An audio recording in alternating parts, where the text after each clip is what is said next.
Namaskar to all of you. Myself Asit Kumar Patnaik. Again, I am coming back to my channel Asit Government Rule Guru. My friends, today I will discuss first MCQ on CCS Pension Rules 2021. It is the part 1. Already I have discussed two parts of CCS Pension Rules 2021. We know that CCS Pension Rules 2021, its gazette notification made by the government on December 20, 2021, Ministry of Personnel, Public Grievances and Pensions, it means Department of Pension and Pensioners Welfare, already brought the gazette notification of CCS Pension Rules 2021, and it replaced CCS Pension Rules 1972. It is related to the old pension.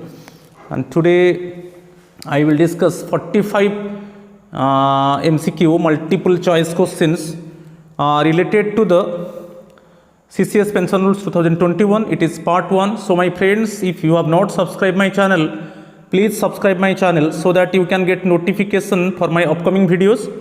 Now I am going to start. See the question number 1. It is given, future good conduct shall be the implied condition of every grant of pension and its continuance. In Rule 7 of CCS Pension Rules 2021, it is clearly given, if the pensioner involved in any grave misconduct or involved in any type of crime due to this, if the pensioner will face departmental and judicial proceedings, then in this case, the appointing authority has power to withdraw or withhold the part of the pension or full of the pension. It means for temporary period of time or for permanent period of time. So it is very important one. Future good conduct shall be the implied condition of every grant of pension and its continuance. 4 choices are there: true one, false one, ignored in CCS Pension Rule, none of the above. Answer is bit A, it is true one. It is clearly given. You see the CCS Pension Rules 2021 Rule 7. Question number 2 को चलेंगे. If pensioner is convicted for a serious crime or is found guilty of grave misconduct, the appointing authority by giving order in writing can dash. Bit A, the whole or part of the pension may be withheld permanently or for a specified period. The whole or part of the pension may be withdrawn permanently or for a specified period. Part withdrawal of pension should not reduce below rupees 9,000. All of the above. It is clearly given, if the pensioner is convicted for a serious crime by the court or is found guilty of grave misconduct, suppose during his service time, after retirement, now the pensioner pension ले रहा है, अभी detect हुआ कि during service actually he did grave misconduct. तो grave misconduct means उसमें क्या क्या आता है? तो basically breaching the rules and regulations. It means did some works deviate from the official positions. Clear? Next one, he did some activities due to this government faced the pecuniary loss. It means monetary loss. Clear?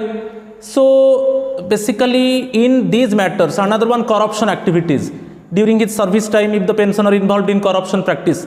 So ये सब grave misconduct है. और suppose if the pensioner is convicted for a serious crime and it means in judicial proceeding, it means he is the culprit, then automatically the appointing authority has the power to withdraw part of the pension or withheld part of the pension for a specific period of time, or sometimes the whole or part of the pension. So जो all the bids है वो correct है. Answer is bit D, all of the above. The appointing authority has the responsibility to withheld or withdraw whole or part of the pension. It is clearly given. It is for a specified period or for permanently. Okay, and third one, if the part of the pension is withdrawn or if the part of the pension is withheld by the appointing authority, but he get the minimum pension should not be less than rupees 9,000. Clear it in rule 44 of CCS pension rules 2021, it is clearly mentioned that if part of the pension is withdrawn or withheld, then minimum pension should not be less than rupees 9,000. तो ये पूरा जो 3 parts है वो correct है, ABC correct है. It means answer is D, all of the above. चलो question number 3. In case of disciplinary or judicial proceedings are continued and concluded after retirement of a government employee, the president may decide be it to withhold his pension or gratuity or both partly or fully, to withdraw the pension fully or partly, permanently or for a specified period, to order recovery from pension or gratuity, the whole or any part of the pecuniary loss caused to the government, all of the above. तो जो answer 3 है actually before retirement already disciplinary और judicial proceedings already initiated and basically in departmental proceedings, then we know that in the middle if the person is retired, then after that the same disciplinary authority will continue the proceeding after retirement. Same disciplinary authority वो proceeding को continue करेगा. After conclusion of the proceeding, the report sending to the honorable president.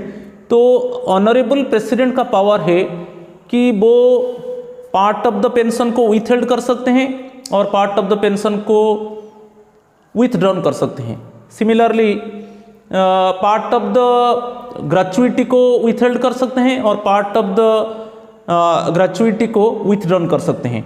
और यदि government को loss हुआ है, कोई पेकुनियरी loss, monetary loss, वो भी रिकवरी कर सकते हैं. तो ये जो 3 बिट्स है, A B and C correct है, all of the above.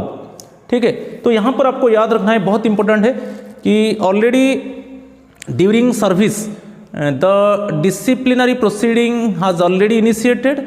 In the middle the concern employee is retired, then after that as usual manner the same disciplinary authority will continue the proceeding, and after conclusion of proceeding the report submit to the honorable president.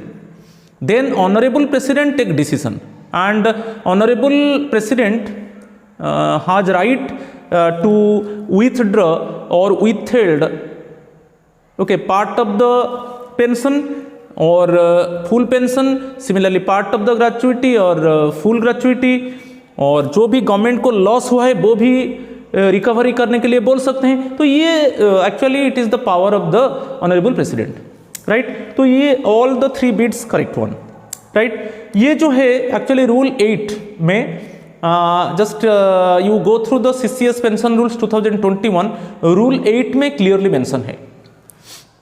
तो answer is B D, all of the above. Question number 4. Can pension or gratuity be paid to a retiring government servant if departmental or judicial proceedings are pending against him at the time of retirement? ये जो question दिया है, हम जानते हैं कि यदि retirement के टाइम में जुडिशियल की डिपार्टमेंटल प्रोसीडिंग चल रहा है तो वो तो कंटिन्यू करेगा. तो इस समय पेंशन और ग्रेचुइटी के ऊपर क्या इफेक्ट होगा? तो वहाँ पर एक्चुअली यदि मेजर पेनल्टी प्रोसीडिंग्स है, basically major penalty proceedings under rule 16 of central civil services classification control appeal rules 1965, यदि वो चल रहा है तब पेंशन के ऊपर इफेक्ट होगा और ग्रेचुइटी के ऊपर इफेक्ट होगा. माइनर पेनल्टी प्रोसीडिंग्स में वो पेंशन ग्रेचुइटी के ऊपर कोई इफेक्ट नहीं होगा. ठीक है, तो यहाँ पर 2 चीज़ हमको याद रखना है. जो मेजर पेनल्टी प्रोसीडिंग चल रहा है तब रूल 16 ऑफ CCA रूल्स 1965 के हिसाब से चलेगा, तब वो पेंशन और ग्रेचुइटी के ऊपर इफेक्ट होगा. यदि माइनर पेनल्टी प्रोसीडिंग्स वो रूल 16 CCA रूल्स 1965 चल रहा है तो माइनर पेनल्टी प्रोसीडिंग्स में पेंशन और ग्रेचुइटी के ऊपर कोई प्रभाव नहीं पड़ेगा. तो यहाँ पर दिया है, हाँ डेफिनेटली रिटायरमेंट के टाइम में सपोज वो डिपार्टमेंटल जुडिशियल प्रोसीडिंग्स वो एक्चुअली प्रोसीडिंग्स वो पेंडिंग है, वो चल रहा है, तब प्रोविजनल पेंशन मिलेगा। ये रूल 63 में देखिए, rule 63 CCS pension rules 2021 rule 63 में मेंशन है, ठीक है। तो और वहाँ पर ग्रेचुइटी को विथहेल्ड कर दिया जाएगा till the conclusion of proceedings, जब तक आपका जो डिपार्टमेंटल जुडिशियल प्रोसीडिंग्स वो कंक्लूड नहीं हुआ है तब ग्रेचुइटी को विथहेल्ड कर दिया जाएगा और जो पेंशन मिलेगा वो प्रोविजनल पेंशन मिलेगा। और आपको यहाँ पर याद रखना है थर्ड चीज, यहाँ पर जो प्रोसीडिंग्स चल रहा है वो मेजर पेनल्टी प्रोसीडिंग्स चल रहा है, राइट। तो वही है, यहाँ पर दिया है option provisional pension is paid, ये करेक्ट है। Gratuity is withheld till the conclusion of departmental proceedings, ये भी करेक्ट है। तो यहाँ पर हमको आंसर मिल गया both A and B, provisional pension मिलेगा और ग्रेचुइटी को विथहेल्ड कर दिया जाएगा till the conclusion of departmental proceedings, यदि मेजर पेनल्टी प्रोसीडिंग्स चल रहा है, ठीक है, रिटायरमेंट के टाइम में। Answer is bit C. चलो क्वेश्चन नंबर 5, डिपार्टमेंटल और judicial proceedings are pending against the government servant at the time of retirement, disciplinary authority will submit a report recording its finding to the dash. So already during the service already departmental or judicial proceedings already initiated, and in the middle the concerned employee retired, then automatically after retirement the same disciplinary authority will continue the departmental proceedings. तो इस case में क्या होगा, जो report submit होगा, the disciplinary authority submit report to the honourable president.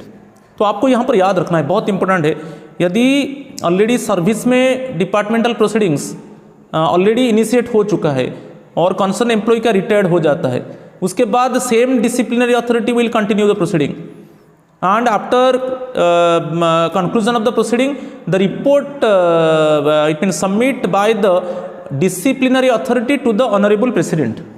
तो यहाँ पर आपको आंसर मिल गया, answer is bit D, the president, right. तो question number 5 answer is bit D.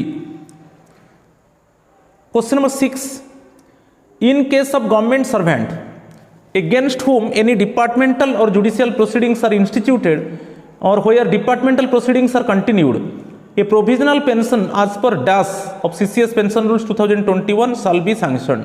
तो मैं अभी बताया था प्रोविजनल पेंशन मिलेगा यदि ड्यूरिंग सर्विस ऑलरेडी डिपार्टमेंटल और judicial proceedings already instituted and after retirement the same departmental proceedings will continue. तो इस केस में प्रोविजनल पेंशन मिलेगा और ग्रेचुइटी को विथहेल्ड कर दिया जाएगा till the conclusion of the proceedings. तो ये जो प्रोविजनल पेंशन मिलता है वो रूल कौन सा रूल में है, अभी बताया था, rule 63 of CCS pension rules 2021। पहले जो CCS पेंशन रूल्स 1972 था उसमें रूल 69 में था, मगर अभी जो CCS पेंशन रूल्स 2021 आ गया वो रूल 63 में प्रोविजनल पेंशन के ऊपर है। तो answer is bit A, provisional pension as per rule 63 of CCS pension rules 2021 shall be sanctioned. तो question number 6 answer is bit A. Question number 7, the recovery of pecuniary loss shall not be made at a rate exceeding dash of the pension admissible on the date of retirement. यदि ये detect होता है कि it means the basically the pensioner it means did some activities during his service time, due to this actually government faced some financial loss, some monetary loss. तो उसका जो pensioner है उसका सर्विस टाइम में वो ऐसा कुछ एक्टिविटीज़ किया है जिसमें गवर्नमेंट को लॉस हुआ है। तो जब प्रोसीडिंग्स कंक्लूड होगा तब ये जो पेक्यूनियरी लॉस गवर्नमेंट को हुआ है वो रिकवरी होगा उसका पेंशन से। तो कितना रिकवरी होगा, तो हम ये जानते हैं जो पर मंथ पेंशन से रिकवरी होगा, मगर 1/3 से ज़्यादा नहीं। 1/3 of the pension basically the pecuniary loss जो रिकवरी होगा वो 1/3 maximum 1/3 of the pension per month, ठीक है। तो एवरी मंथ पेंशन से मैक्सिमम 1/3 रिकवरी होगा। तो आपको आंसर मिल गया, answer is bit A 1/3। The recovery of pecuniary loss shall not be made at a rate exceeding 1/3 of the pension admissible on the date of retirement, right? Answer is bit A. Question number 8, there can be no effect on pension as a result of dash. हम जानते हैं कि जब minor penalty proceedings चलता है, यदि service it means the जो concern employ है उसके ऊपर माइनर पेनल्टी प्रोसीडिंग्स चल रहा है, कंप्लीट नहीं हुआ है, उसका रिटायरमेंट हो जाता है, तब उसका पेंशन में कोई प्रभाव नहीं पड़ेगा कि उसका ग्रेचुइटी को विथहेल्ड नहीं किया जाएगा, ठीक है। तो जो माइनर पेनल्टी प्रोसीडिंग्स चलता है वो under rule 16 of CCA rules 1965, central civil services classification control and appeal rules 1965, rule 16 जो है उसमें माइनर पेनल्टी प्रोसीडिंग्स है। तो यदि माइनर पेनल्टी प्रोसीडिंग्स है तब पेंशन के ऊपर इफेक्ट नहीं होगा कि उसका ग्रेचुइटी को विथहेल्ड नहीं किया जाएगा till the conclusion of the proceedings. तो अभी आंसर मिल गया bit A, there can be no effect on pension as a result of minor penalty proceedings. Answer is bit A. चलो next question number 9, when the pensioner is found guilty of grave misconduct or negligence during the period of service, the president has right to withhold or withdraw part or whole of the pension after consulting with dash। जो rule 8 है CCS pension rules 2021 rule 8 है उसमें clearly mention है। तो after retirement यदि proceedings तो continue होगा and proceedings will continue by the same disciplinary authority, ठीक है। तो उस केस में actually report submitted to the honourable president after conclusion of the departmental proceedings, the report submitted to the honorable president, then honorable president has taken decision how much of the pension can be withdrawn or withheld, okay और period क्या है, कौन कितना period के लिए, for temporary period की for permanently, ये सब ऑनरेबल प्रेसिडेंट का पावर है, उनका रिस्पॉन्सिबिलिटी है। मगर after consulting with union public service commission, जो ऑनरेबल प्रेसिडेंट जो भी ऑर्डर उसके ऊपर पास करेंगे वो after consulting with union public service commission वो डिसीजन लेंगे। तो यहाँ पर है आंसर है बिट सी यूपीएससी। तो आपको यहाँ पर याद रखना है यदि बिफोर रिटायरमेंट यदि डिपार्टमेंटल प्रोसीडिंग्स चल रहा है और उस समय जब कंसर्न एम्प्लॉय का रिटायर्ड हो जाता है तब उसको प्रोविजनल पेंशन मिलता है और उसका ग्रेचुइटी को विथहेल्ड कर दिया जाता है till the conclusion of the proceeding. Then as usual manner the same disciplinary authority will continue the proceeding and then after conclusion of the proceeding the report submit to the honorable president. Then honorable president has taken decision how much pension or it means gratuity should be withdrawn or withheld. तो but जो भी order honorable president pass करेंगे after consult with UPSC, answer is bit C.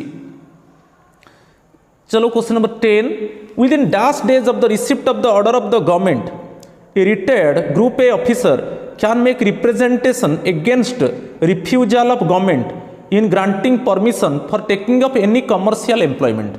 यहाँ पर मैं बता रहा हूँ जो कमर्शियल एम्प्लॉयमेंट है उसके ऊपर आप रूल 9 देख लीजिए। Rule 9 CCS pension rules 2021 clearly mention है जो group A officer, basically group A officer, it means with in 1 year of retirement the group A officer must take the permission of the government if he want to accept commercial employment।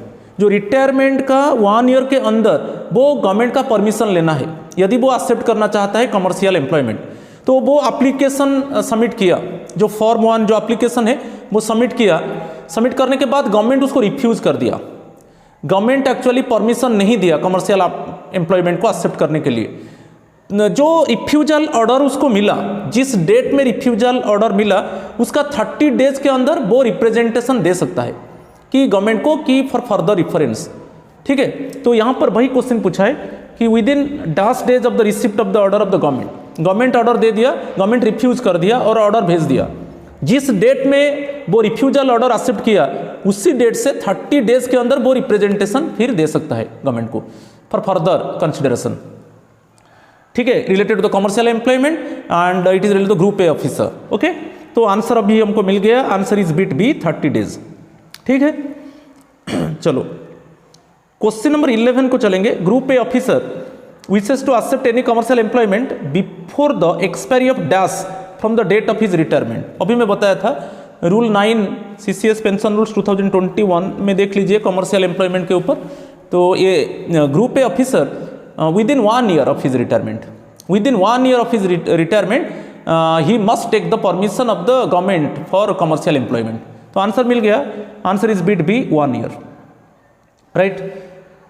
चलो question number 12, if an application for accepting a commercial employment of a group A officer within 1 year after retirement, no communication is received from the government within dash the permission shall be deemed to have been granted. तो यहाँ पर जो दिया है कि हम जानते हैं कि within 1 year of retirement group A officer must approach to the government for commercial employment, must submit application. Application जो होगा वो फॉर्म 1 होगा, तो वो एप्लीकेशन सबमिट करेगा कि मुझे कमर्शियल एम्प्लॉयमेंट एक्सेप्ट मैं करना चाहता हूँ, तो वो गवर्नमेंट का परमिशन चाहेगा with in 1 year of his retirement. ठीक है, सपोज जिस डेट में वो एप्लीकेशन दिया उसका 60 डेज के अंदर 60 डेज के अंदर गवर्नमेंट से कुछ इंफॉर्मेशन नहीं मिला, तो ये मान लिया गया कि गवर्नमेंट परमिशन दे दिया कमर्शियल एम्प्लॉयमेंट के लिए, राइट। तो ये जो है 60 डेज, यदि जिस डेट में एप्लीकेशन दिया group A officer, on the date the group A officer submit application to the government for commercial employment and within 60 days suppose he could not get any information from the government, then ये मान लिया जाएगा कि government has given permission, right. तो ये answer है bit C 60 days. चलो question number 13 को देखेंगे। A government servant who was permitted by the government to take up a particular form of commercial employment during his dash shall not be required to obtain subsequent permission for his continuance in such employment after retirement। यहाँ पर जो 4 bids है 2 years before retirement, 1 year before retirement, leave preparatory to retirement, 6 months before retirement। यहाँ पर जो question number 13 है मैं बताना चाहता हूँ कि जो लीव प्रिपेरेटरी टू रिटायरमेंट है, हम जानते हैं कि maximum 300 EL just before retirement maximum 300 EL ले सकता है द गवर्नमेंट सर्वेंट। ठीक है, तो ये इसको कहा जाता है लीव प्रिपेरेटरी टू रिटायरमेंट। यदि वो लीव प्रिपेरेटरी टू रिटायरमेंट में टाइम में यदि वो group A officer permission already ले चुका है, गवर्नमेंट का परमिशन ले चुका है कि वो रिटायरमेंट के बाद कमर्शियल एम्प्लॉयमेंट एक्सेप्ट करेगा, परमिशन ले चुका है leave preparatory to retirement time में, तब after retirement actually there is no need to take permission again from the government. समझ में आया? तो ये जो है आंसर है bit C, leave preparatory to retirement. यदि ग्रुप ए ऑफिसर परमिशन ले लिया कमर्शियल एम्प्लॉयमेंट के लिए, तब after retirement actually again it is not required to take permission from the government for commercial employment. Answer is bit C, right. Question number 14 को चलेंगे। Where a part of pension is withheld और withdrawn the amount of such pension shall not be reduced below dash under rule 44 CCS pension rules 2021। ये जो CCS pension rules 2021 rule 44 में clearly mention है, यदि part of the pension को withheld किया जाता है कि विथड्रॉन किया जाता है, कि वहां पर जो मिनिमम पेंशन कितना होगा, यदि part of the pension withheld किया जाता है कि विथड्रॉन किया जाता है, इस केस में एक्चुअली मिनिमम जो पेंशन होगा वो 9000 होगा, उससे कम नहीं होगा, राइट। कभी कभी हम जानते हैं कि अपॉइंटिंग अथॉरिटी जो जिस केस में अपॉइंटिंग अथॉरिटी ये सोचते हैं कि वो suppose pensioner grave involve in grave misconduct और it means involve in some crime, तो उस केस में अपॉइंटिंग अथॉरिटी का पावर है कि टू विथड्रॉ और withheld part of the pension. Similarly यदि रिटायरमेंट के टाइम में डिसिप्लिनरी प्रोसीडिंग चल रहा है कि जुडिशियल प्रोसीडिंग चल रहा है, तो अब रिपोर्ट प्रेसिडेंट को दिया जाता है, तब प्रेसिडेंट डिसीजन लेते हैं। तो president the honourable president decision लेते हैं कि पार्ट ऑफ द पेंशन और पार्ट ऑफ द ग्रेचुइटी को विथहेल्ड किया जाएगा, तो वहाँ पर जो पार्ट ऑफ द पेंशन को सपोज विथड्रॉन किया गया कि विथहेल्ड किया गया, मगर उस केस में जो मिनिमम पेंशन मिलना चाहिए वो ₹9000 मिलना चाहिए, उससे कम नहीं होगा। तो ये रूल 44 CCS पेंशन रूल्स 2021 में क्लियरली मेंशन है, तो यहाँ पर आपको आंसर मिल गया। Answer is bit B ₹9000। Okay, चलो क्वेश्चन नंबर 15 को चलेंगे। If a pensioner is convicted of a serious crime by a court of law, then what type of action would be initiated against the pensioner. यदि pensioner convict हो जाता है एक serious crime में by court of law, then किस तरीके का action लिया जाएगा पेंशनर के अगेंस्ट में। तो यहाँ पर 4 bits given, depend upon the it is depend upon the appointing authority, depend upon the pension disbursing authority, appointing authority take action according to the light of the judgment of the court relating to such conviction, and depend upon the UPSC। यहाँ पर जो answer है bit C है, it is mainly depend upon the judgement of the court. Court किस तरीके का judgement देता है, वो जजमेंट को देखने के बाद जो अपॉइंटिंग अथॉरिटी वो एक्शन लेता है। ओके, तो यहां पर जो है आंसर बिट सी है, appointing authority take action according to the light of the judgement of the court relating to such conviction. ये बहुत इंपॉर्टेंट है, बहुत बार क्वेश्चन आया है। Answer is bit C. चलो क्वेश्चन नंबर 16 को चलेंगे कि after retirement if major penalty proceedings under CCA rules 1965 would be initiated against the pensioner for misconduct after the sanction of the. Suppose क्या है, यदि पेंशनर ये डिटेक्ट हुआ कि during his service actually he did some misconduct. अभी मैं बताया था मिसकंडक्ट क्या है। सपोज अभी पेंशन ले रहा है, कंसर्न जो पेंशनर है वो पेंशन ले रहा है, मगर अभी डिटेक्ट हुआ कि during his service he did some misconduct, grave misconduct, means involved in any corruption practices. Okay, कि did some activities due to this actually government faced some financial loss or breaching some rules and regulations. It means he did some works deviate from the rules and regulations of the government. तो इस case में वही सब misconduct माना जाता है। मगर ये रिटायरमेंट के बाद, जैसे पेंशनर उसको पेंशन मिल रहा है और ये डिटेक्ट हुआ, तो इस केस में वो जो क्वेश्चन पूछा है, यदि मेजर पेनल्टी प्रोसीडिंग इनिशिएट होगा, आपको याद रखना है, यदि पेंशनर के अगेंस्ट में मेजर पेनल्टी प्रोसीडिंग्स इनिशिएट होगा under rule 14 of CCS classification control and appeal rules 1965 के हिसाब से, तब परमिशन लेना जरूरी है ऑनरेबल प्रेसिडेंट का। बिना परमिशन से इट मीन्स जो मेजर पेनल्टी प्रोसीडिंग्स इनिशिएट नहीं होगा, मगर माइनर पेनल्टी प्रोसीडिंग्स में परमिशन का जरूरत नहीं है। तो आपको याद रखना है कि यदि मेजर पेनल्टी प्रोसीडिंग्स इनिशिएट होगा पेंशनर के अगेंस्ट में, कि ये डिटेक्ट हुआ कि during his service time he did some it means grave misconduct, तो इस केस में ऑनरेबल प्रेसिडेंट का परमिशन जरूरी है। हो गया, तो आंसर मिल गया आपको। Answer is bit B, president. Okay, would be initiated against the pensioner for misconduct after the sanction of the president. ठीक, मगर जो माइनर पेनल्टी प्रोसीडिंग्स यदि इनिशिएट होगा, ऑनरेबल प्रेसिडेंट का कोई परमिशन जरूरत नहीं है। और उस केस में माइनर पेनल्टी प्रोसीडिंग्स इनिशिएट होता है तो वो एक्चुअली पेंशन के ऊपर कोई इफेक्ट नहीं डालेगा। चलो question number 17, the proceedings shall not be initiated against pensioner in respect of any event which took place more than dash before such institution. जैसे अभी ये डिटेक्ट हुआ कि basically pensioner did grave misconduct during his service days, कि उसका service time में वो misconduct किया है, तो उसका अगेंस्ट में डिसिप्लिनरी प्रोसीडिंग्स चलना चाहिए। मगर ये देखना चाहिए कि एक्चुअली जब डिसिप्लिनरी प्रोसीडिंग्स इनिशिएट होगा, तब जो एक्चुअली इंसिडेंट हुआ था वो कितना साल पहले हुआ था। जो event actually took place just how many years before the institution of proceeding. यदि within 4 years before the institution of proceeding तब होगा। ये 4 ईयर्स क्रॉस कर चुका है तब कोई प्रोसीडिंग्स इनिशिएट नहीं होगा पेंशनर के अगेंस्ट में। तो आपको जिस डेट में आप चाहते हो कि हाँ प्रोसीडिंग्स इनिशिएट होगा, तो आप देख लो कि सर्विस टाइम में वो कब मिसकंडक्ट किया था और उसका टाइम देख लो। जे यहाँ पर जो आंसर है, the event took place within 4 years, the event took place within 4 years of the institution of the proceedings, तब होगा। यदि वो 4 ईयर्स क्रॉस कर चुका है तब कोई प्रोसीडिंग्स इनिशिएट नहीं होगा। तो यहाँ पर आपको आंसर मिल गया। Answer is bit D, 4 years, right.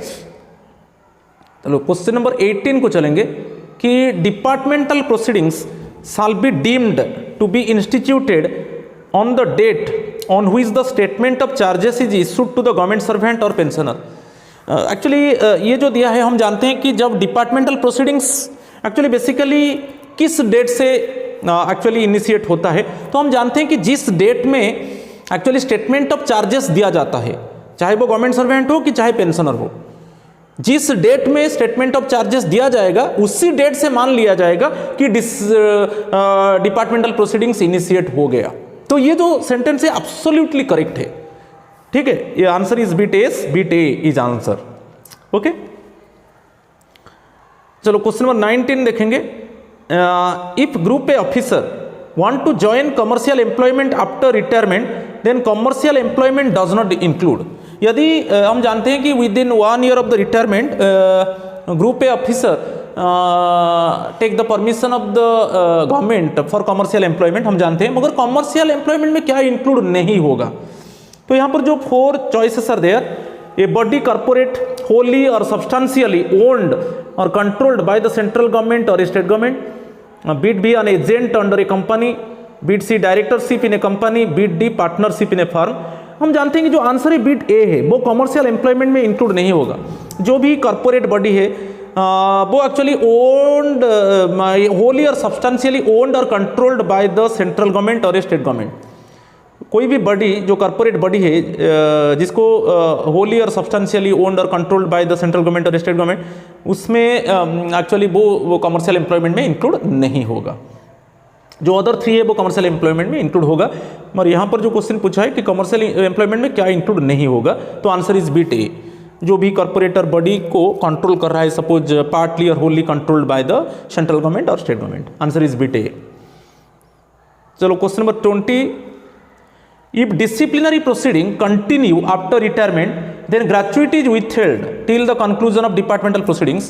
तो अभी बहुत बार मैं बता चुका हूँ कि disciplinary proceeding has already initiated and in the middle the person is retired, then इस केस में उसको प्रोविजनल पेंशन मिलेगा और उसका ग्रेचुइटी को विथहेल्ड कर दिया जाएगा। ठीक है, मगर यहाँ पर यदि यहाँ पर एक क्वेश्चन आता है, ये तो सही है, मगर यहाँ पर क्या है कि मेजर पेनल्टी प्रोसीडिंग्स में यदि माइनर पेनल्टी प्रोसीडिंग्स कंटिन्यू होगा आफ्टर रिटायरमेंट तो वो पेंशन और ग्रेचुइटी के ऊपर कोई इफेक्ट नहीं होगा। यहाँ पर जैसे नॉर्मल पूछा है कि disciplinary proceeding continue after retirement then gratuity is withheld till the conclusion of departmental proceedings. तो और एक मजा बात है, यदि रिटायरमेंट के पहले यदि वो गवर्नमेंट सर्वेंट एक्चुअली सर्विस में है और कोई डिसिप्लिनरी प्रोसीडिंग्स चल रहा है और बेसिकली वो माइनर पेनल्टी प्रोसीडिंग्स चल रहा है अंडर 16 सीसीए रूल्स 1965, तब माइनर पेनल्टी प्रोसीडिंग को कंक्लूड कर देना है बिफोर रिटायरमेंट। उसको आफ्टर रिटायरमेंट उसको नहीं लेना है। उसको यदि माइनर पेनल्टी प्रोसीडिंग्स है तो before retirement it must be concluded. तो यहाँ पर जो क्वेश्चन पूछा है कि रिटायरमेंट के बाद भी वो कंटिन्यू करेगा disciplinary proceedings, it means obviously major penalty proceedings है जो रूल 14 सीसीए रूल्स 1965 के हिसाब से चल रहा है। तो वहाँ पर प्रोविजनल पेंशन मिलेगा और it means gratuity is withheld, gratuity को विथहेल्ड कर दिया जाएगा till the conclusion of the proceedings. तो ये जो स्टेटमेंट है वो करेक्ट है, answer is bit A, yes. Question number 21, ये CCS pension rules 2021 came into force with effect from, ये हम जानते हैं कि ministry of personnel public grievances and pensions and basically Department of Pension and Pensioners Welfare, actually this actually ministry brought the gazette notification on CCS pension rules on December 20, 2021. So for this reason it is called CCS pension rules 2021 and it replaced CCS pension rules 1972 जो old pension के ऊपर। तो इसका effect हुआ 20 दिसंबर 2021, right, answer is bit B. Question number 22, when a government servant transfer from non pensionary to pensionary establishment then within dash of the issue of the order of his permanent transfer he must exercise his option to elect to be governed by the pension rules। आप rule 4 देख लीजिए, मेरा video है part 1 का video देख लीजिए। जो rule 4 है it is basically government servant transferred from service दिया है कि rule 4 basically CCS pension rules 2021, इसमें क्लियरली मेंशन है यदि गवर्नमेंट सर्वेंट ट्रांसफर होता है from non pensionary department to pensionary establishment then within 6 months actually उसको ऑप्शन चूज करना है कि उसको बेसिकली पेंशन जो नॉन पेंशनरी डिपार्टमेंट में था तो उसको CPF contributory it means provident fund वो दे रहा था, अभी वो पेंशन डिपार्टमेंट को आ गया ट्रांसफर होकर टेक्निकल रेजिग्नेशन देकर, तो उस केस में उसको ऑप्शन मांगा जाएगा। तो वो ऑप्शन देगा actually within 6 months।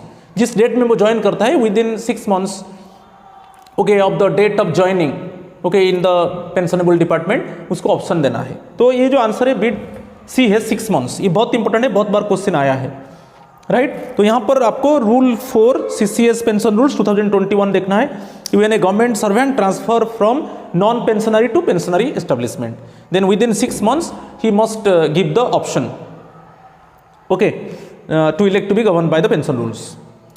So question number 22 answer is bit सी।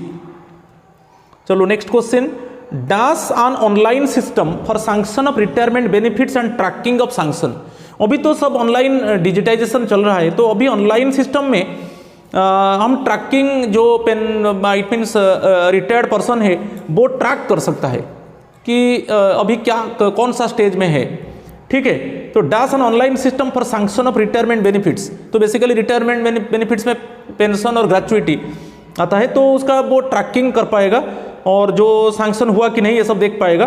तो यहाँ पर जो 4 चॉइस है, संकल्प, भविष्य, सुविधा, अमृत, ये आंसर बिट बी है, एक भविष्य जो ऑनलाइन सिस्टम है for sanction of retirement benefits and tracking of sanction, ये एक ऑनलाइन सिस्टम है भविष्य, ठीक है। उसमें एक्चुअली जो रिटायर्ड पर्सन है वो चेक कर पाएगा okay sanction of the retirement benefits की ट्रैकिंग ऑफ द सैंक्शन, ये सब चेक कर पाएगा। Answer is bit B. चलो क्वेश्चन नंबर 24 फॉरेन सर्विस के ऊपर है। Foreign service mean services in which a government servant receives his pay with the sanction of the government from any source other than. तो हम जानते हैं जब foreign service ये होता है कि गवर्नमेंट सर्वेंट उसका पे को रिसीव करता है with the sanction of the government from any source other then क्या है ना, कंसोलिडेटेड फंड ऑफ इंडिया। वो कंसोलिडेटेड फंड ऑफ इंडिया से पे रिसीव नहीं करेगा, consolidated fund of A state से रिसीव नहीं करेगा, consolidated fund of A union territory से वो रिसीव नहीं करेगा। इट मीन्स कंसोलिडेटेड फंड से उसको पे नहीं मिलेगा, अदर सोर्सेज से पे मिलेगा, ठीक है। तो ये जो है basically all of the above answer है। तो आपको याद रखना है वही है, फॉरेन सर्विस में कोई कॉर्पोरेट सेक्टर, कोई बड़ी, कोई सपोज पब्लिक सेक्टर अंडरटेकिंग, ठीक है, इसमें जब ये सब फॉरेन सर्विस है, जब बेसिकली एम्प्लॉई फॉरेन सर्विस में जाता है तो वहाँ पर उसको जो पे मिलेगा basically sanction bye the government from any source other then, इसी सोर्स से नहीं मिलेगा, कंसोलिडेटेड फंड ऑफ इंडिया से नहीं मिलेगा, चाहे consolidated fund of India, state, union territory, उससे नहीं मिलेगा, अदर सोर्सेज से मिलेगा। तो ठीक है, answer is bit D, all of the above. ये बहुत इंपॉर्टेंट है, आप डेफिनेशन देख लीजिए CCS पेंशन रूल्स 2021, मेरा वीडियो पार्ट 1 में देख लीजिए, मैं इसको डिस्कस कर चुका हूँ। चलो क्वेश्चन नंबर 25 को चलेंगे। Head of the department means on authority specified in dash to the delegation of financial powers rules 1978। तो ये भी डेफिनेशन में देख लीजिए, rule 3 of CCS pension rules 2021, इसमें क्लियरली मेंशन है कि जो शेड्यूल 1 है, schedule 1 basically it is specified in schedule 1 to the delegation of financial power rules 1978। इसको भी याद रखना है, delegation of financial power rules 1978 और शेड्यूल 1 में मेंशन है। तो आंसर आपको मिल गया, answer is bit A okay, it is the head of the department. चलो question number 26, pension disbursing authority includes. जो पेंशन डिस्बर्सिंग अथॉरिटी कौन है, PDA जिसको बोलते हैं, पेंशन को कौन डिस्बर्स करता है। तो यहाँ पर जो ऑप्शन है bank selected in consultation with the RBI, ये एब्सोल्युटली करेक्ट है। ये जो डेफिनेशन आप देख लीजिए CCS पेंशन रूल्स 2021 रूल 3 को देख लीजिए, इसमें क्लियरली मेंशन है जो भी बैंक्स एक्चुअली RBI के साथ कंसल्ट करने के बाद, पोस्ट ऑफिस ये भी करेक्ट है, ट्रेजरी इंक्लूडिंग सब ट्रेजरी ये भी करेक्ट है, अकाउंट्स ऑफिसर ये भी करेक्ट है, ऑल ऑफ द अबव, ये सभी जो दिया है A to D ये सब पेंशन डिस्बर्सिंग अथॉरिटी है, ये सब इंक्लूड है। तो answer is bit E, all of the above, right. तो यहाँ पर याद रखना है जो PDA है, पेंशन डिस्बर्सिंग अथॉरिटी है, वो जो banks basically selected in consultation with RBI, post office, treasury including sub treasury and accounts officer, okay, ये सब इंक्लूड है पेंशन डिस्बर्सिंग अथॉरिटी में, राइट। तो answer is bit E, all of the above. चलो question number 27 को देखेंगे। Under what reasons can the appointing authority by order in writing withhold और withdraw a pension. हम जानते हैं जो रूल 7 में क्लियरली मेंशन है, future good conduct of the pensioner. यदि अपॉइंटिंग अथॉरिटी डिटेक्ट करता है कि pensioner actually involved in grave misconduct during his service time, right, तब वो क्या करेगा, उस अपेंडिंग अथॉरिटी का राइट है, वो राइटिंग ऑर्डर वो देगा, राइटिंग ऑर्डर, और उसमें क्लियरली मेंशन करेगा कि इट मीन्स उसका पावर है विथ होल्ड और विथड्रॉ पेंशन। मैं इसको बता चुका हूँ, रूल 7 में इसको हम डिस्कस कर चुके हैं। तो कौन सा ग्राउंड में, on the grounds of misconduct correct है, when a pensioner is convicted of a serious crime, कि when a pensioner publishes books और आर्टिकल्स और any material relating to sensitive information pertaining to the security of India. जो third bit C है, जो pensioner है वो actually जो department था basically related to the security and intelligence department में वो था, और वो रिटायरमेंट के बाद ऐसा कोई बुक्स आर्टिकल्स की एनी मटेरियल वो पब्लिश नहीं कर सकता बिना गवर्नमेंट परमिशन से, ठीक है। तो बिना परमिशन से वो कर लेता है तो वो ग्रेव मिसकंडक्ट में आ जाएगा। तो ये सब केस में ऑन द ग्राउंड जब अपेंडिंग अथॉरिटी इट मीन्स देखा कि he did misconduct during his service period, कि pensioner is convicted of a serious crime and it is proved in the court, कि pensioner actually it means basically worked in security and intelligence department and after retirement actually publishes books articles और any material without permission of the government, तो उसमें appointing authority का power है, वो it means pension को with hold कर सकता है और विथड्रॉ कर सकता है, पार्ट की फुल, पार्ट और होल, और कितना पीरियड के लिए वो कर सकता है, ठीक है। ये रूल 7 CCS पेंशन रूल्स 2021 में क्लियरली मेंशन है। तो answer is bit D, all of the above answer, right. चलो question number 28, how will the day on which a government servant who is allowed to resign from service be treated under CCS pension rules 2021। तो यहां पर जो दिया गया है basically आप देख लीजिए rule 5 CCS pension rules 2021, discharge, dies, resignation, ये सब केस में सपोज यहां पर जो दिया है, ये गवर्नमेंट सर्वेंट रेजिग्नेशन ले रहा है, technical resignation, okay, technical resignation ले रहा है फ्रॉम सर्विस, जिस डेट में, बस जिस डे में वो टेक्निकल रेजिग्नेशन वो रिजाइन कर रहा है, जिस डे में थ्रू टेक्निकल रेजिग्नेशन, तो वो डे एक्चुअली उसका लास्ट वर्किंग डे होगा। तो भाई how will the day on which a government servant who is allowed to resign from service, allowed to resign from service means वो technical resignation ले रहा है, be treated under CCS pension rules 2021, वो day actually working day होगा, last working day होगा। अब देख लीजिए, treated as a kind of leave admissible to him, treated as is last working day subject to conditions and discretionary powers of the head of office, treated as his working day, treated as a non working day, actually वो last working day होगा, जो answer beat B होगा, treated as his last working day subject to conditions and discretionary powers of the head of office, answer है beat B है। जिस date में वो technical resignation देकर रिजाइन कर रहा है, कि डिस्चार्ज उसको किया जा रहा है, कि उसका डेथ हो जाता है, वो डे जो है वो लास्ट वर्किंग डे होता है, ठीक है। Question number 29, which of the following payments shall not be included under retirement benefits wide rule 3 of CCS pension rules 2021। फिर रूल 3 आ गया, वो डेफिनेशन से, उसमें क्लियरली मेंशन है जो रिटायरमेंट बेनिफिट्स है वो दो चीज आता है, पेंशन, ग्रेचुइटी, ओके। तो इसमें pension, retirement gratuity, service gratuity, ये सब रिटायरमेंट बेनिफिट्स में आ गया। रिटायरमेंट ग्रेचुइटी, सर्विस ग्रेचुइटी दोनों आ जाएगा रिटायरमेंट बेनिफिट्स में, पेंशन भी आ गया। मगर एनकैशमेंट ऑफ लीव हम जानते हैं, जो 300 मैक्सिमम 300 EL को एनकैश किया जा सकता है, एक्चुअली एनकैशमेंट ऑफ लीव वो रिटायरमेंट बेनिफिट्स में नहीं आएगा। आप रूल 3 जो definitions related to the pensions है, रूल 3 आप देख लीजिए, CCS पेंशन रूल्स 2021, इसमें क्लियरली मेंशन है जो रिटायरमेंट बेनिफिट्स में बेसिकली रिटायरमेंट ग्रेचुइटी आएगा, पेंशन आएगा और सर्विस ग्रेचुइटी आएगा, और एनकैशमेंट ऑफ लीव उसमें इंक्लूड नहीं होगा। तो आंसर इज बीट ए। चलो अभी क्वेश्चन नंबर 30 देखते हैं, who among the following shall be considered as head of office under rule 3 of CCS pension rules 2021। Again हम डेफिनेशन के ऊपर आ गए रूल 3 में। तो जो ऑप्शन है, pension disbursing authority, a person whom the president may by order specify as head of office, कि ये gazetted officer declared under rule 14 of the delegation of financial powers rules 1978, all of the above.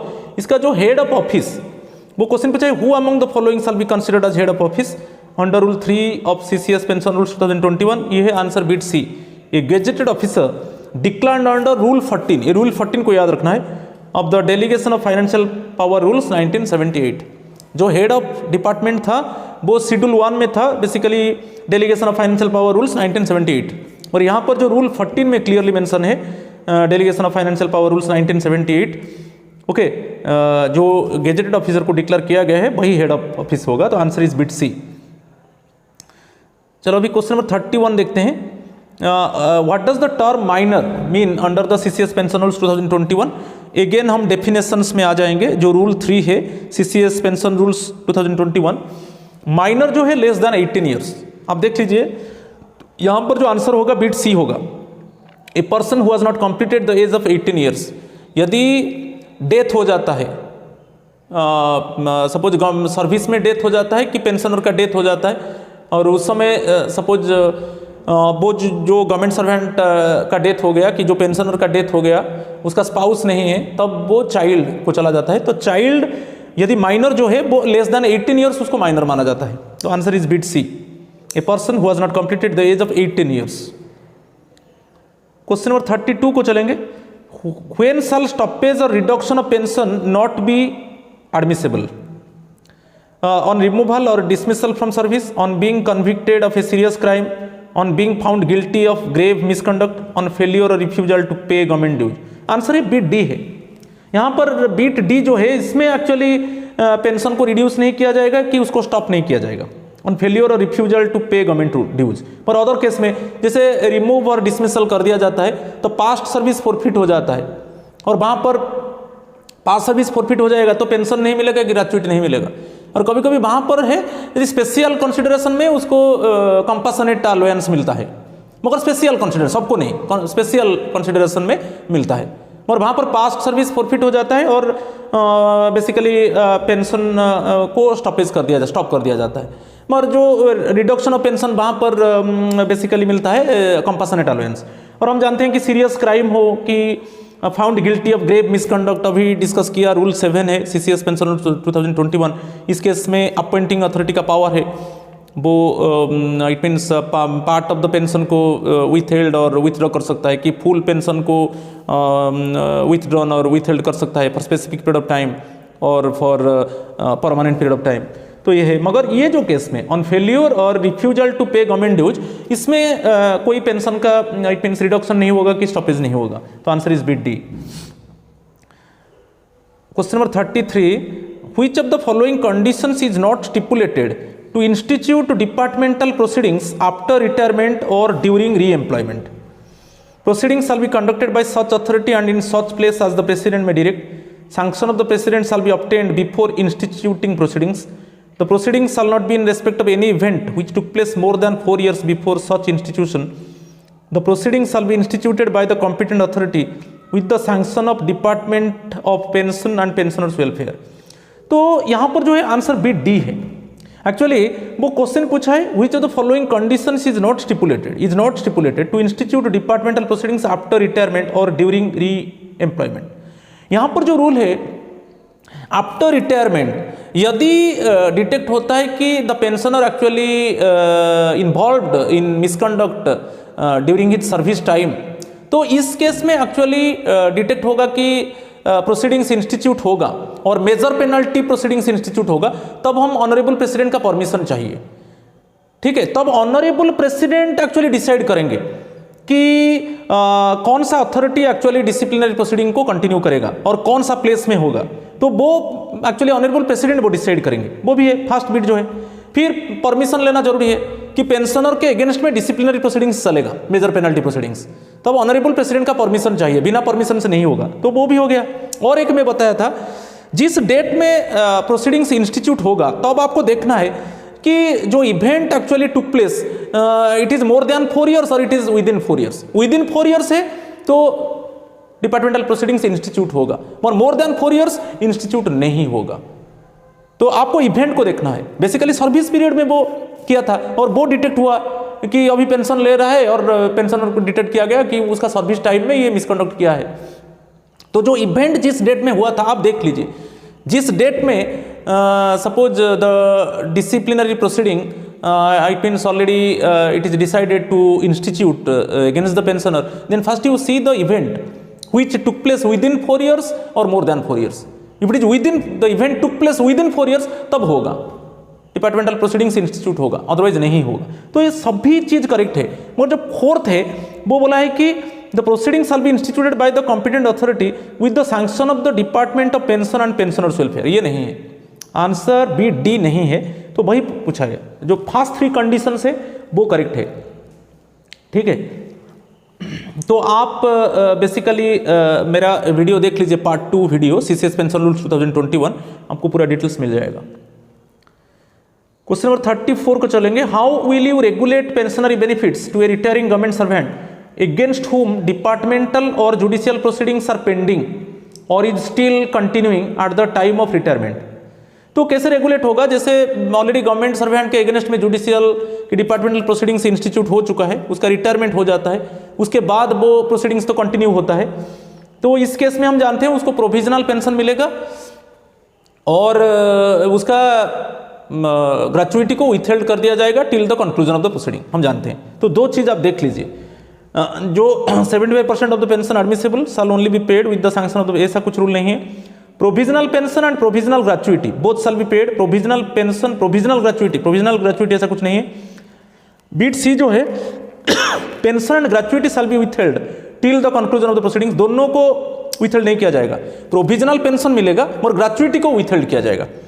तो only provisional pension shell be paid and gratuity will be withheld till the conclusion of the proceedings. Answer is bit D. यदि retirement के time में proceedings it mean चल रहा था, retirement हो गया और उसके बाद प्रोसीडिंग्स कंटिन्यू करेगा, तब उस केस में क्या होगा? रिटायरमेंट के टाइम में वो पेंडिंग से डिपार्टमेंटल प्रोसीडिंग्स और जुडिशियल प्रोसीडिंग्स, उस केस में प्रोविजनल पेंशन मिलेगा मगर ग्रेचुइटी को विथहेल्ड कर दिया जाएगा till the conclusion of the proceedings. Answer is bit D, ठीक है। ऐसा कोई प्रोविजनल ग्रेचुइटी नहीं है, ठीक है। और कोई 75% ऑफ द पेंशन जो बीट है ये कुछ नहीं है। बेसिकली प्रोविजनल पेंशन मिलेगा और ग्रेचुइटी को, पूरा ग्रेचुइटी को विथहेल्ड कर दिया जाएगा till the conclusion of the proceedings. Answer is bit D. Question number 35 को देखेंगे। If departmental proceedings are instituted against a government servant during service and pending at the time of retirement, which of the following sentences is correct? Departmental proceedings shall be continued only with the sanction of the president. Proceedings shall be conducted by such authority and in such place as the President may direct and in accordance with the rules. Departmental proceedings are deemed to be proceedings under the rules and shall be continued and concluded by the same disciplined authority. Bit D, all of the above. Answer is bit C. यदि जो departmental proceedings pending है और concern employ का retirement हो जाता है, then proceedings will continue by the same disciplinary authority. Retirement के पहले जो disciplinary authority actually disciplinary proceedings को कंटिन्यू कर रहा था, वही कंटिन्यू करेगा आफ्टर रिटायरमेंट, ठीक है। वो तो answer is bit C. Departmental proceedings are deemed to be proceedings under the rules and shall be continued and concluded by the same disciplinary authority. Answer is bit C. Question number 36। When can an order enhancing the amount of pension or gratuity to be withheld और withdrawn be made by the president? क्या है, कभी fast initial order honourable president दे दिए कि इतना part of the pension और part of the gratuity को विथहेल्ड किया जाएगा और विथड्रॉन किया जाएगा, मगर उसके बाद वो फिर रिव्यू कर दिए, रिवाइज कर दिए, और रिव्यू रिवाइज के बाद ऑनरेबल प्रेसिडेंट चाहते हैं कि ज़्यादा पोर्शन ऑफ द पेंशन की ग्रेचुइटी को विथड्रॉन किया जाएगा कि विथहोल्ड किया जाएगा, वही अनाउंसमेंट दिया है। मगर जो ज़्यादा part of the pension or gratuity को विथहेल्ड और विथड्रॉन किया जाएगा, तो इट मीन्स इस केस में एक्चुअली परमिशन, एक रिप्रेजेंटेशन इट मीन्स मांगा जाएगा किससे ना, कंसर्न बेसिकली पेंशनर से, ठीक है। वो without representation of the pensioner actually the president has not taken order to enhance the proportionate of pensioner gratuity to be withdrawn और विथहेल्ड। जो पहला ऑर्डर दे चुके हैं ऑनरेबल प्रेसिडेंट कि सपोज 25% पेंशन को विथड्रॉन कर दिया गया कि विथहेल्ड कर दिया गया, और अभी रिवाइज रिव्यू के बाद वो चाहते हैं कि 40% ऑफ द पेंशन को विथड्रॉन किया जाएगा और विथहेल्ड किया जाएगा। तो इस केस में बिना पेंशनर का रिप्रेजेंटेशन से वो ऑर्डर नहीं ले सकते, ठीक है। मगर उसके बाद क्या होगा, वो फिर आफ्टर कंसल्टिंग विद द, वो रिप्रेजेंटेशन दे दिया पेंशनर, फिर वो कंसल्ट करेंगे ऑनरेबल प्रेसिडेंट यूपीएससी से, यूनियन पब्लिक सर्विस कमीशन से, फिर जो एनहांसमेंट के ऊपर वो ऑर्डर लेंगे, ऑर्डर दे देंगे, राइट। तो वही है तो यहाँ पर जो है आंसर बिट सी है।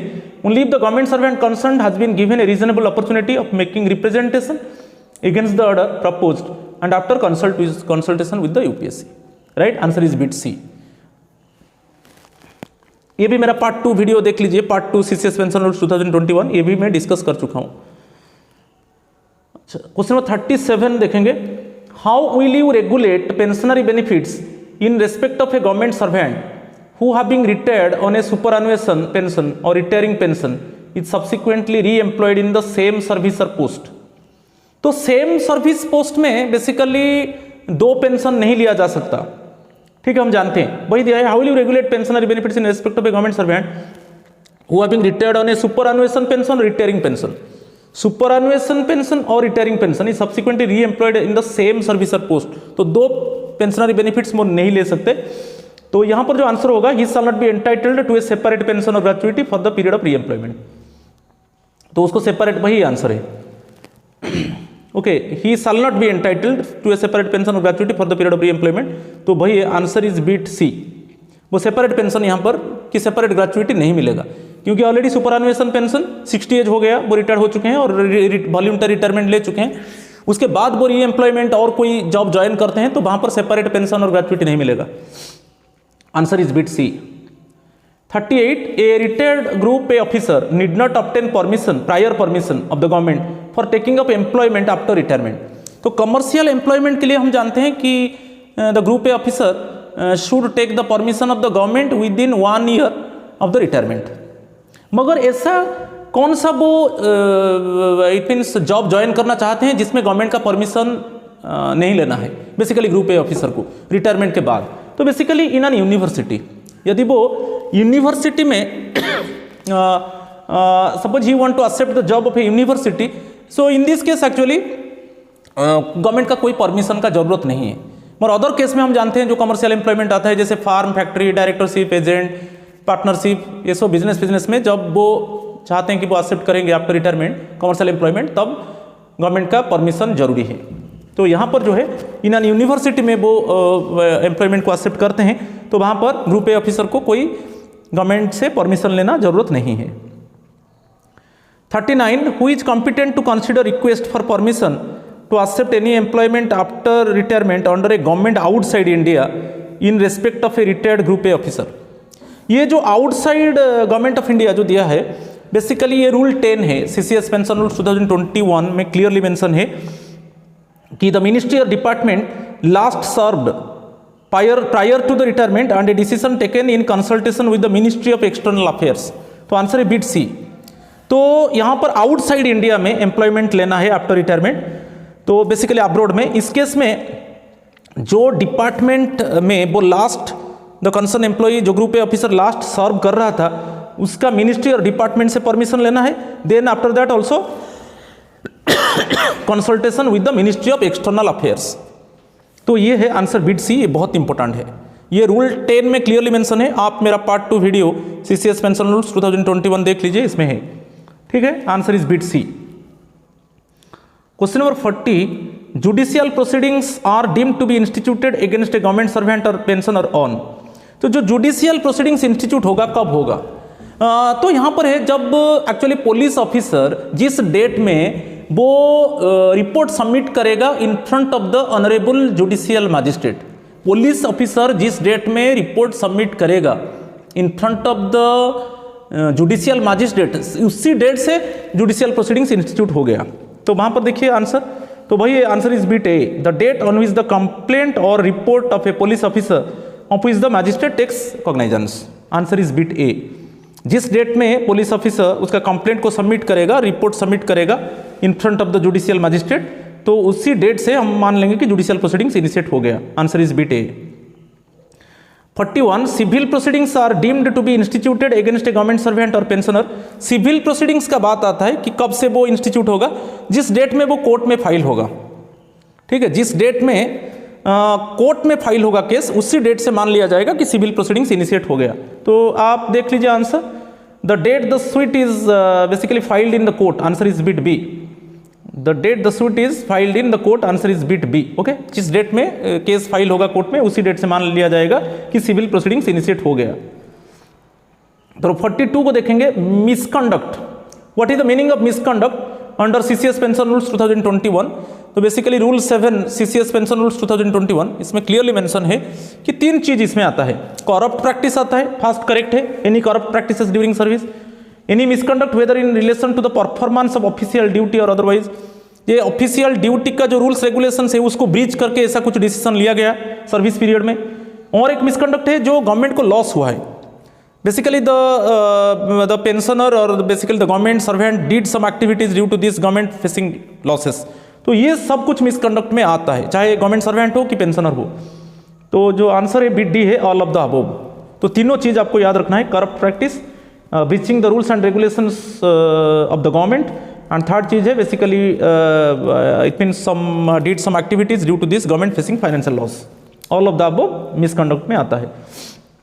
चलो question number 43, accepting a commercial employment within 1 year after retirement by group A employees regulated under rule dash of the CCS pension rules 2021। ये क्लियरली मेंशन है रूल 9 में, आपको कंफ्यूजन नहीं होना है। पहले जो सीसीएस पेंशन रूल्स 1972 था वो रूल 10 में था, अभी जो सीसीएस पेंशन रूल्स 2021 आ गया वो रूल 9 में है कमर्शियल एम्प्लॉयमेंट के ऊपर। जो group A officer take the permission of the government within 1 year of the retirement for accepting any commercial employment. तो rule 9 of CCS pension rules 2021। तो answer is bit C. Question number 44, the president's right to withhold और withdraw pension is vested in rule dash of CCS pension rules 2021। जैसे कोई हम जानते हैं departmental proceedings चल रहा था और रिटायरमेंट के टाइम में वो पेंडिंग था, वो फिर कंटिन्यू हुआ bye the same discipline authority, and then after conclusion of the proceeding report submit to the president, honorable president, then honorable president has taken decision how much pension must be withheld or how much gratuity must be withheld or how much pension should be withdrawn or how much gratuity would be withdrawn और period क्या है वो honourable president decision लेंगे। वो है rule 8 में, rule 8 CCS pension rules 2021। Answer is bit B. तो आज का जो लास्ट क्वेश्चन है, मैं बोला था 45 क्वेश्चंस में डिस्कस करूंगा। So my friends, if you have not subscribe my channel, please subscribe my channel Asit government rule Guru, and also you see the description box, my telegram channel link is there, please click on it and join my channel so that you can avail all my videos. So last question now I am going to discuss. When the pensioner involved in grave misconduct, then the appointing authority other than the president also pass an order against the pensioner after consulting with UPSC. हम जानते हैं यदि when the pensioner involved in grave misconduct, then the appointing authority other than the president also pass an order against the pensioner after. No, ये case में appointing authority का case नहीं। यदि appointing authority detect किया कि suppose the basically during his service the pensioner actually did misconduct, वो directly action लेंगे। वो पार्ट ऑफ द पेंशन और it means part of the pension को विथहेल्ड कर सकते हैं और विथड्रॉन कर सकते हैं, और फुल ऑफ द पेंशन को विथड्रॉन कर सकते हैं और विथहेल्ड कर सकते हैं। वो कोई यूनियन पब्लिक सर्विस कमीशन के साथ कंसल्ट नहीं करेंगे। मगर जब ऑनरेबल प्रेसिडेंट का बात आएगा, बेसिकली जब जो डिपार्टमेंटल प्रोसीडिंग्स चल रहा था, जब रिटायरमेंट हो गया उसके बाद same discipline authority will continue the proceeding.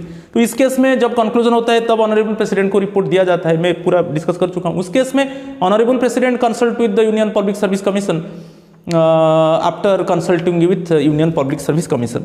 मगर ये जो है अपॉइंटिंग अथॉरिटी के ऊपर यहाँ पर नहीं है। ये जो है आंसर बिट बी है, नो आफ्टर कंसल्ट, नो किसी के साथ एक्चुअली अपॉइंटिंग अथॉरिटी कंसल्ट नहीं करते हैं, राइट। तो यहाँ पर जो आंसर है बिट नो है, बिट बी जो है answer, bit B answer no है, वही आंसर है। तो अपॉइंटिंग अथॉरिटी किसके साथ कंसल्ट नहीं करेंगे, राइट। तो ये 45 क्वेश्चंस था। Please my friends, it means subscribe my channel Asit Government Rule Guru so that you can get notification for my upcoming videos. So आज इतना ही है। थैंक यू और नमस्कार।